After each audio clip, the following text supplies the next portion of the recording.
नमस्कार। तबसरा आज दोपहर तक में एक बार फिर आपका स्वागत है और मैं हूं आदर्श फल गुप्ता और मेरे साथ हैं सतीश वर्मा जी।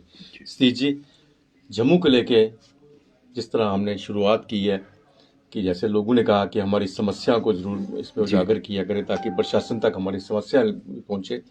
हम जो भी आज की खबर लेते हैं, जो भी उनके साथ साथ उनकी समस्या को भी हम जिक्र करेंगे साथ में। तो सबसे पहले जो खबर है जिसे हम समस्या, एक बहुत बड़ी समस्या जम्मू की कह सकते हैं, वो कस्टोडियन डिपार्टमेंट है। कस्टोडियन डिपार्टमेंट की पिछले 70 साल से तलवार लोगों के ऊपर लटकी हुई है, उस पर हम चर्चा करेंगे। और दूसरी, दीपावली के लिए बाजार सजे हुए हैं, दीपावली आने वाली है लेकिन बाजारों में ग्राहक नहीं है। बुरी हालत है दुकानदारों की, जितना उन्होंने माल लगाया हुआ है, जो कुछ किया है उसके हिसाब से वो मायूस होकर बैठे हुए हैं। और तीसरी सबसे बड़ी खबर ये है, 20 दिन हो गए हैं पुंछ में इनकाउंटर चले हुए और आज तक ना तो उसका खात्मा हो रहा है, ना ही आतंकवादी मारे जा रहे हैं। तो सबसे पहले हम कस्टोडियन की डिपार्टमेंट की बात करते हैं। कस्टोडियन डिपार्टमेंट जम्मू के अंदर कुछ ज़मीनें ऐसी थी जो पाकिस्तान में चले गए थे जिस वक्त जम्मू कश्मीर से, तो उनकी ज़मीनें थी, उनकी ज़मीनों के लिए कस्टोडियन डिपार्टमेंट बना था। सरकार ने कस्टोडियन डिपार्टमेंट की वो ज़मीनें ज़रूरतमंद लोगों को, किसी को 2 मरले, किसी को 2.5 मरले, किसी को 3, किसी को 4 मरले अलाट कर दी। मकान भी हैं, वो उनकी चर्चा नहीं करेंगे, फिलहाल हम ज़मीन की चर्चा करेंगे जिनमें मकान बने हुए। ये इलाका पुल के इस तरफ, जब तवी ब्रिज में बाढ़ आई तो उसका जो वहाँ पे तवी ब्रिज के किनारे जो लोग बसते थे उनको भी अलाटमेंट की जगह की गई, जिसमें नई बस्ती, अशोक नगर, पटेल नगर, सतवारी एरिया आता है। अब वे कि 3-3, 4-4 मरले में 3-3, 4-4 फैमिलीज वहाँ रह रही हैं। और सरकार ने जिस वक्त ये उनको ज़मीन दी थी, उन्होंने कहा था हम 500 रुपये की कंस्ट्रक्शन आप करेंगे, 500 रुपये हम देंगे, कभी भी खाली करवा सकते हैं। 70 साल से वो 4 मरले में 3-3 फैमिलीज बसी हुई हैं। और आज आपको पता ही है महंगाई है और वो एक कमरा बनाने में कितने पैसे लगते हैं और किस तरह से मुश्किल से बनता है। बनाने तो बहुत मुश्किल है, अपना एक आशियाना बनाना मुश्किल है। और 70 साल से उनके गले में तलवार लटकी हुई है, जबकि 370-35 से खत्म हो चुका है, यूटी बन गई है। तो इन्होंने दुनिया भर के जितने भी जम्मू कश्मीर के जिन रूल्स के ऊपर, जिन कानून से यहाँ के लोगों को फायदा नहीं हो रहा था, वो हटा दिया गया। जिन कानूनों को उससे फायदा हो रहा था वो सेंटर से यहाँ लाया गया। और एक ये सबसे बड़ा कस्टोडियन डिपार्टमेंट का इस कानून को अभी तक इन्होंने छेड़ा नहीं है। नहीं, आप बिल्कुल ठीक कह रहे हैं। मुझे याद आता है कि बिल नंबर 9 कि जो लोग यहाँ से पाकिस्तान चले गए थे उनके लिए वो जो यहाँ से छोड़ गए थे उनकी ज़मीनें आरक्षित कर दी गई बिल नंबर 9 की आड़ में, क्योंकि उस टाइम कश्मीरी हुक्मरान सत्ता में थे, तो हो सकता है उनका चश्मा वहाँ तक जा रहा हो, तो इसलिए उन्होंने उनके लिए आरक्षित कर दी। लेकिन अब यूटी बन गई है और सबसे बड़ी बात है, यूटी ना भी हो, ये एक बहुत बड़ा मानवीय मुद्दा है, एक इंसानियत का मुद्दा है। आदमी पता नहीं मेहनत मजदूरी करके कैसे करके वो एक अपना छत लगाता है और उस पर ये तलवार लटकी रहे कि कब आएंगे, बुलडोज कर दिया जाए। तो ये मैं समझता हूँ ये घोर मानवाधिकारों का हनन की स्थिति बनती दिखाई देती है। तो अब चूंकि सेंटर का रूल है, संघ शासित प्रदेश है और कस्टोडियन डिपार्टमेंट ये बना इसलिए था कि लोगों को तत्काल तौर पर राहत दी जाए। लेकिन मैं हैरान ये हूँ कि कस्टोडियन डिपार्टमेंट अभी तक डिसमेंटल क्यों नहीं किया गया, क्यों नहीं जिन लोगों को उस टाइम जगह दी गई उन्हीं से आप थोड़ा फीस लेके उनके नाम अलॉटमेंट कर दीजिए, मालकान हक दे दीजिए, ताकि उनकी तलवार जो लटक रही है वो खत्म हो जाए। तो इस प्रकार की दावपेचबाजी नौकरशाही भी करती है। दिल्ली में भी ऐसे मसले हैं, जो रिफ्यूजीज पाकिस्तान से वहाँ गए उनको जगह अलॉट हुई, वहाँ भी अब लोगों ने मेहनत मशक्कत करके, ऐसे और भी राज्य होंगे, जगहें होंगी। और ख़ास तौर से हम अपने जम्मू की बात करें, देखिए ये मेरा मानना है कि उपराज्यपाल साहब, अगर मोदी सरकार ख़ास तौर से, चूँकि उन्हीं का यहाँ पर राजकाज चल रहा है, उनको एक बड़ा दृष्टिकोण अपनाकर यहाँ जितने भी लोग हैं कस्टोडियन के तहत आते हैं, जिन्होंने जब ठीक है आपने शर्त लगाई हम जब मर्जी उसको खाली करा देंगे, लेकिन उस गुजरे ज़माने की बात हो गई है, बहुत तब्दीली हुई है। लोग कैसे कैसे मेहनत करके उन्होंने मकान बनाए अपने छोटे मोटे, जैसे भी। आज अगर उन पर तलवार लटकती है खाली करा लेंगे, तोड़ देंगे, तो ये बड़ा, मैं समझता हूँ, घोर अमानवीय मुद्दा है। जिस प्रकार आपको याद होगा पिछले दिनों रानी पार्क में एयरपोर्ट एक्सटेंशन को लेके वो लोग कई दशकों से बसे हुए थे, उनको उजाड़ दिया गया। वो चीखते रहे लेकिन उनकी कोई सुनवाई नहीं हुई। और ये भी कहा गया कि उनको कहीं प्लाट दिए गए, वो भी पूरी तरह उनके पास मिले नहीं, या कोई अड़चने उसमें खड़ी हैं। तो मैं तो समझता हूँ ये मुद्दा जो आपने आज उठाया, लोगों ने आपसे अपील की है कि इस मुद्दे को अपने कार्यक्रम में जोड़ें। ये हम तो समझ रहे हैं कि ये बहुत एक परमार्थ का कार्य है, जी, धर्मार्थ का कार्य है कि जिन लोगों के मकान बने हैं उनके मकान कल को कभी कस्टोडियन आके अपना कानून पेचीबाजी दिखाए, तो उपराज्यपाल, चीफ सेक्रेटरी, इनको चाहिए कि मानवीय दृष्टिकोण अपनाते हुए इन पे आप पेनल्टी लगाइए, फीस लगाइए, कुछ लगाइए, वो लेके इनके नाम से फ्री होल्ड करके इनके नाम चला देना चाहिए। सीजी कम से कम 10,000 से ज्यादा फैमिलीज यहाँ पे बचे। 10,000 से बहुत ज्यादा होगा, 20-25 हजार होगी।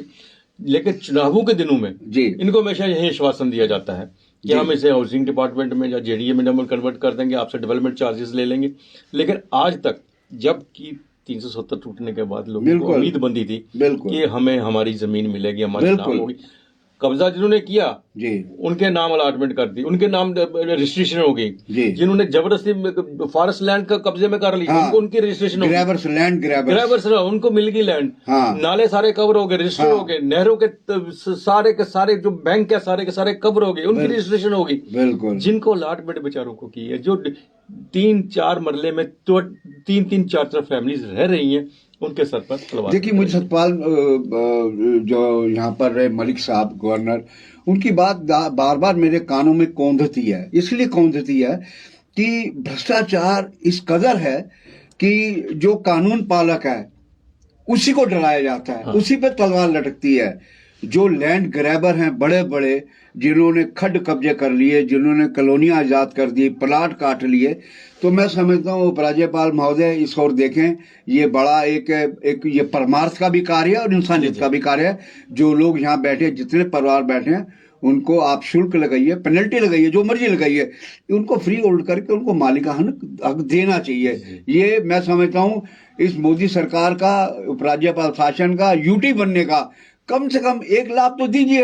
ये ऐसा नहीं जिस तरह हमने चुनावी नारे की बात करी, जैसे महाराजा हरि सिंह कि हम छुट्टी करा के रहेंगे, अभी तक लड़ाई लड़ी जा रही, छुट्टी कब होगी। तो ये ना हो कि कथनी और करनी में फर्क ना दिखाई दे। जो कहा है उसको बीजेपी सरकार को अमल में भी लाना चाहिए। सीजी, त्योहार आ रहा है, दीपावली का, हिंदुओं का बहुत बड़ा त्योहार है जी, और खरीदारी भी बहुत होती है, बाजार सजे हुए हैं, दुकानें सजी हुई हैं बहुत सी, लेकिन बाजारों में वो रौनक नहीं है। महंगाई का असर बहुत ज़्यादा इस चीज़ को दर्शा रहा है कि अभी खरीदारी करना आम आदमी के बस में नहीं है। मुझे लगता है कि यह त्यौहार सिर्फ एक नाम के ना रह जाए, वो पुराने सिस्टम ही सारा खत्म ना हो जाए। बिल्कुल, आप ठीक कह रहे हैं। देखिए, पिछले साल तो कोरोना का असर था, जबरदस्त असर था, माना जा सकता है चलो कोरोना का एक दुष्प्रभाव है, लेकिन मैं समझता हूँ कि जिस प्रकार महंगाई और बेरोजगारी, एक एक परिवार के ने अपने बच्चों को अच्छी तालीम देकर, कोचिंग कराकर उनको एक अच्छी शिक्षा दिलाई, लेकिन अपॉर्चुनिटी नहीं है।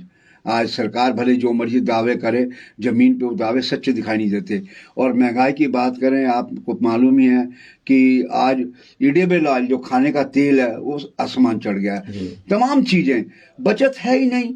जब गृहिणी या व्यक्ति घर का परिवार चलाएगा, बचत ही नहीं होगी, वो कहाँ से चलेगा। आप देखिए ना, मोटर कारें खड़ी हैं कंपनियों की, सज धज के उन पर रिब्बन और फूल लगा रखे हैं, खरीदार नहीं है। बाजार चल लीजिए, हमारे शहर के जितने इलाके हैं, कनक मंडी से अपना सिटी चौक, उससे आगे जाओ, चले जाइए आप पुरानी मंडी, आपको कहीं उस लेवल का रूटीन वाला ग्राहक मिलेगा। लेकिन त्योहार के वक्त जो एक जोश के साथ खरीदारी होती थी, वो खरीदारी नहीं है। जैन बाजार में भी देख लीजिए, वहाँ जो स्वर्णकार बैठे हैं वो भी ऐसे ही बैठे हैं। जिस त्योहार के दिनों में लोग सोना खरीदते थे, अगर क्षमता सामान है तो गाड़ी खरीदते थे, सामान है तो इलेक्ट्रॉनिक उपकरण खरीदते थे।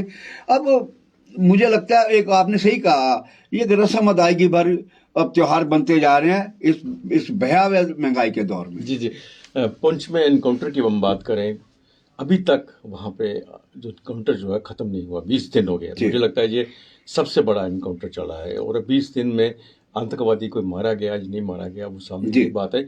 और इससे ऐसा लग रहा है कि जैसे जैसे हम त्योहारों की बात कर रहे हैं, त्योहारों के साथ साथ एक बहुत बड़ा जम्मू के अंदर खतरा मंडरा रहा है, क्योंकि ये ना तो पकड़े गए हैं ना मारे गए हैं, किस तरफ निकल रहे हैं, किस तरफ चले गए हैं, कल को वो किस त्योहार पे क्या कुछ जम्मू में करें, इसका कोई पता नहीं चलेगा। बिल्कुल बिल्कुल, इस प्रकार की आशंका लगातार बनी हुई है। और हमें याद आता है जिस प्रकार 2 बार हमारे ऐतिहासिक रघुनाथ मंदिर में हमला हुआ और फिजाई हमला हुआ, तो अब देखिए ये कहा यह भी जा रहा है कि अब तक का सबसे बड़ा आतंकी अभियान, एंटी मिलिटेंट अभियान है ये। और अभी तक ये स्थिति स्पष्ट नहीं हो पाई कि आतंकवादी कहाँ छिपे हैं, कितने हैं और किस सूरत में है। क्योंकि ये जरूर है कि जो मेंढर के अंदर जो जंगल है, वो जंगल में गुफाएं बनी हैं कुदरती, उसमें उनको कवर लिया जा रहा है। इस प्रकार की बातें कही जा रही हैं। ग्राउंड क्या स्थिति है हमें मालूम नहीं है, लेकिन ये जरूर चिंता का विषय है। देखिए ना कितने हमारे 9 तो सुरक्षा बल के उसमें कुर्बान हो गए, घात लगा के उन पे हमला किया। तो अब ये कब एनकाउंटर खत्म हुआ, कब कॉल ऑफ होगा और कब आतंकवादी मारे जाएंगे। कुछ लोगों का ये भी मानना है कि वो शायद घाटी की ओर निकल गए हैं, कयास हैं। और ये भी आशंका है क्योंकि वो जम्मू की तरफ भी आ सकते हैं, कोई बड़ी बात तो नहीं है। तो ये चिंता है, स्वाभाविक चिंता है। और हम फिर भी कहेंगे कि हमारी जो भारतीय सेना है, इसका बड़ा गौरवशाली इतिहास रहा है। सेना ने बड़ा कुर्बानी दी है जम्मू कश्मीर में, और ख़ास तौर से कोई देश के किसी हिस्से से आता है, कोई किस हिस्से से आता है, अनगिनत कहानियाँ हैं उनकी कुर्बानियों पे। कई कहानियाँ लिखी जा सकती हैं। और हम समझते हैं कि अगर आतंकवादी वहाँ छिपे बैठे हैं, वो एक ना एक दिन भारतीय सेना के जाबाज उनको मार गिराएंगे। जी जी जी। तो ये था तबसरा आज दोपहर तक का। बाकी दिन भर की खबरों के लिए देखते रहें पीपी न्यूज़ लाइव। नमस्कार। नमस्कार।